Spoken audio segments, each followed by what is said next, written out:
И така, здравейте, приятели на YouTube. Аз съм Югослав. В този клип ще ви покажа как да направите, да сложите по-точно текст върху картинка, абсолютно безплатно, абсолютно онлайн. Влизате в този сайт adtext.com. Линк на този сайт ще има отдолу в описанието на клипа, ако искате. Виждате, отваряте сайта и ви излиза това. Drag your photo here to get started. Примерно искате на тая кола да сложите някой много яка снимка. Драгвате си снимката. Примерно ето я. Ето, сега зарежда, изчакайте. И вече като отвори тук и си адвате някакъв текст. Примерно искате да напишете примерно името на нашия такова. На нашия отбор.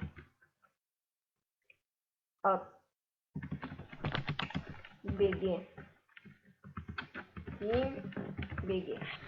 И виждате как излиза. Ако не ви хареса, ако е изключително малко, си увеличавате шрифта. Ето от тук. Ако искате да ви показва по друг начин, да ви излиза по друг начин текста, и тук цъкате.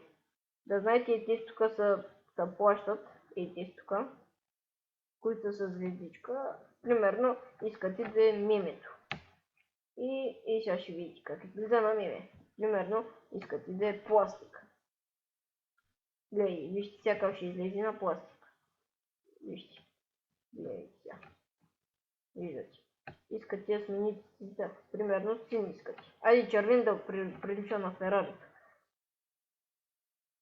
И те си коригирате стои. Всичките. Виждате, примерно искате Flame, огън. Да прилича на огън. И сега ще чакайте да зареди и виждате как излиза.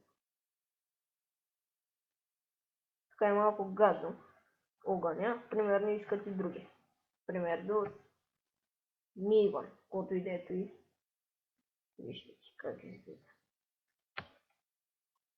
И те си коригирате. Примерно глобал. Сега ще видите как ще излезе.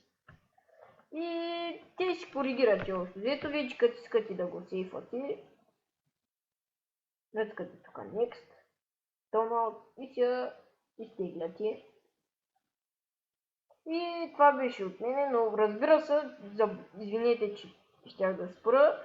Само да ви кажа, че ако случайно искате вече по-хубав текст, трябва да си доплатите. Или най-вече да използвате някой програма, примерно като Photoscape. Разни такива. Ако и в следващия епизод вече ще ви покажа как да правите разни работи на Photoscape. Очаквайте този епизод скоро. И също така очаквайте поредица на GTA 5 утре.